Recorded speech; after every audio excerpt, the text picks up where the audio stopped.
ನಮಸ್ಕಾರ.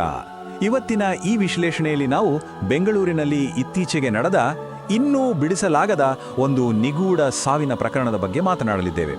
ಅದೇ ಪೂಜಾ ದತ್ತಾ ಕೇಸ್. ಇಲ್ಲಿ ನಾವು ಯಾವುದೇ ವದಂತಿಗಳ ಬಗ್ಗೆ ಮಾತನಾಡುವುದಿಲ್ಲ, ಬದಲಾಗಿ ಇದುವರೆಗೆ ನಮಗೆ ಲಭ್ಯವಿರುವ ಪಕ್ಕಾ ವಾಸ್ತವಿಕ ಅಂಶಗಳನ್ನು ಮಾತ್ರ ಇಟ್ಕೊಂಡು ಅಸಲಿಗೆ ಅಲ್ಲಿ ಏನಾಯ್ತು ಅನ್ನೋದನ್ನ ಅರ್ಥ ಮಾಡಿಕೊಳ್ಳೋಣ.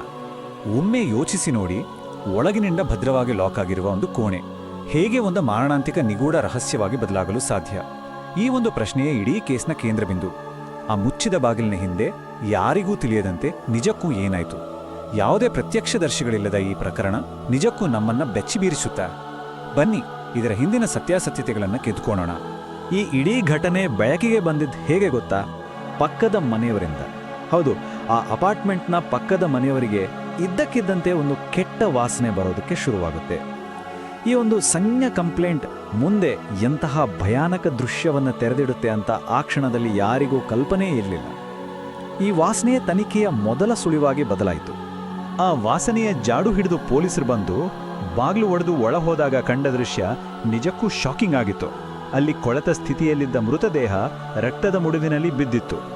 ಇಡೀ ಕೋಣೆಯಲ್ಲೆಲ್ಲ ಹರಿದ ಕಾಗದಗಳು ಚೆಲ್ಲಾಪಿಲ್ಲಿಯಾಗಿ ಬಿದ್ದಿದ್ದು. ಆದರೆ ಇವೆಲ್ಲದಕ್ಕಿಂತ ಆಘಾತಕಾರಿ ಅಂಶ ಅಂದ್ರೆ ಆ ಬಾಗ್ಲು ಒಳಗಿನಿಂದ ಸಂಪೂರ್ಣವಾಗಿ ಲಾಕ್ ಆಗಿತ್ತು. ಅರ್ಥ ಆಗ್ತಿದೆಯಾ? ಈ ಎಲ್ಲ ಅಂಶಗಳು ಒಂದಕ್ಕೊಂದು ತಾಳೆ ಆಗ್ತಿಲ್ಲ. ಇದು ಇಡೀ ತನಿಖೆಯ ದಿಕ್ಕನ್ನೇ ಬದಲಾಯಿಸುವಂತಹ ಟ್ವಿಸ್ಟ್. ಹಾಗಾದ್ರೆ ಈ ಕಥೆಯ ಕೇಂದ್ರ ಬಿಂದು ಯಾರು? ಇವರೇ ಪೂಜಾ ದತ್ತ. 34 ವರ್ಷ ವಯಸ್ಸು. ಮೂಲತಃ ಜಾರ್ಖಂಡ್ ರಾಜ್ಯದ ಧನ್ಬಾದ್ನವರು. ಎಲ್ಲರಂತೆ ತಮ್ಮದೇ ಆದ ಕನಸುಗಳನ್ನು ಹೊತ್ತು ಈ ಮಹಾನಗರಕ್ಕೆ ಬಂದಿದ್ದ ಓರ್ವ ಸಾಮಾನ್ಯ ಮಹಿಳೆ. ಈ ಪ್ರಕರಣದ ಆಳಕ್ಕೆ ಇಳಿಯೋ ಮುನ್ನ ಸಂತ್ರಸ್ತೆಯ ಹಿನ್ನೆಲೆಯನ್ನ ನಾವು ಗೌರವಯುತವಾಗಿ ತಿಳಿದುಕೊಳ್ಳೋದು ಬಹಳ ಮುಖ್ಯ ಅಲ್ವಾ? ಈಗ ಘಟನೆ ನಡೆದ ಸ್ಥಳದ ಕಡೆ ಸ್ವಲ್ಪ ಗಮನ ಹರಿಸೋಣ. ಪೂಜಾ ಅವರು ಬೆಂಗಳೂರಿನ ಆಡುಗೋಡಿ ಪ್ರದೇಶದ ಒಂದು ಬಾಡಿಗೆ ಮನೆಯಲ್ಲಿ ವಾಸಿಸ್ತಿದ್ರು. ಇಲ್ಲಿ ನಾವು ಗಮನಿಸಬೇಕಾದ ಅತಿ ಮುಖ್ಯವಾದ ಅಂಶ ಅಂದ್ರೆ ಅವರು ಆ ಮನೆಯಲ್ಲಿ ಒಂಟಿಯಾಗಿ ವಾಸಿಸ್ತಿದ್ರು. ಈ ಒಂಟಿತನವೇ ಈ ಕೇಸ್ನ ಟೈಮ್ಲೈನ್ ಅರ್ಥ ಮಾಡಿಕೊಳ್ಳಲು ನಮಗಿರೋ ಬಹುದೊಡ್ಡ ಆಧಾರ. ಜೊತೆಲಿ ಯಾರೂ ಇರಲಿಲ್ಲ ಅನ್ನೋ ಒಂದೇ ಕಾರಣಕ್ಕೆ ಈ ಘಟನೆ ನಡೆದು ಇಷ್ಟು ದಿನಗಳಾದರೂ ಯಾರಿಗೂ ಯಾವುದೇ ಸುಳಿವು ಸಿಗಲಿಲ್ಲ. ಈ ಟೈಮ್ಲೈನನ್ನು ಒಮ್ಮೆ ಸೂಕ್ಷ್ಮವಾಗಿ ನೋಡಿ. ನಮಗಿಲ್ಲಿ ಕಾಣೆಯಾದ ಆ ನಿರ್ಣಾಯಕ ಸಮಯದ ಹರಿವು ಸ್ಪಷ್ಟವಾಗಿ ಗೊತ್ತಾಗುತ್ತೆ. ಏಪ್ರಿಲ್ 23ರಂದು ಅವರು ದಿನಸಿ ತರಲು ಹೋದಾಗ ಕೊನೆಯದಾಗಿ ಕಾಣಿಸ್ಕೊಂಡಿದ್ರು. ಅದಾದ್ಮೇಲೆ ನೇರವಾಗಿ ಏಪ್ರಿಲ್ 27 ಅಥವಾ 28ರ ಸುಮಾರಿಗೆ ಅವರ ಮೃತದೇಹ ಪತ್ತೆಯಾಗಿದೆ. ವರದಿಗಳ ಪ್ರಕಾರ ಮೃತದೇಹ ಪತ್ತೆಯಾಗುವ 2ರಿಂದ 10 ದಿನಗಳ ಮುಂಚೆ ಸಾವು ಸಂಭವಿಸಿರಬಹುದು ಅಂತ ಅಂದಾಜಿಸಲಾಗಿದೆ. ಈ ಅಂತರ ಇದೆಯಲ್ಲ, ಇದೇ ನಮ್ಮ ಮುಂದಿರುವ ಬಹುದೊಡ್ಡ ಸವಾಲು. ಈ ಟೈಮ್ಲೈನ್ನಲ್ಲಿರುವ ಈ ಗ್ಯಾಪ್ ಇದೆಯಲ್ಲ, ಇದೊಂದು ರೀತಿ ಕತ್ಲೆ ಕೋಣೆ ಇದ್ದಾಗೆ. ಏಪ್ರಿಲ್ 23ರಿಂದ 27ರ ನಡುವೆ ಆ ಮನೆ ಒಳಗೆ ಅಸಲಿಗೆ ಏನಾಯಿತು ಅನ್ನೋದಕ್ಕೆ ಯಾವುದೇ ಸಾಕ್ಷಿಗಳಿಲ್ಲ. ಈ ನಿಖರವಾದ ಮಾಹಿತಿಯ ಕೊರತೆಯಿಂದಾಗಿ ಪೊಲೀಸ್ ತನಿಖೆ ತುಂಬಾನೇ ಕಾಂಪ್ಲಿಕೇಟೆಡ್ ಆಗಿದೆ. ಆ ದಿನಗಳಲ್ಲಿ ಯಾರಾದರೂ ಆಕೆಯನ್ನ ಭೇಟಿಯಾಗಿದ್ರ ಅಥವಾ ಆಕೆ ಮನೆ ಒಳಗೆ ಏನಾದರೂ ಘಟನೆಗೆ ಒಳಗಾದ್ರ? ಇವೆಲ್ಲವೂ ಸದ್ಯಕ್ಕೆ ಸಂಪೂರ್ಣ ರಹಸ್ಯ. ಈ ಕಾರಣಗಳಿಂದಲೇ ತನಿಖಾಧಿಕಾರಿಗಳ ಮುಂದೆ ಈಗ 2 ತದ್ವಿರುದ್ಧ ಸಾಧ್ಯತೆಗಳಿವೆ.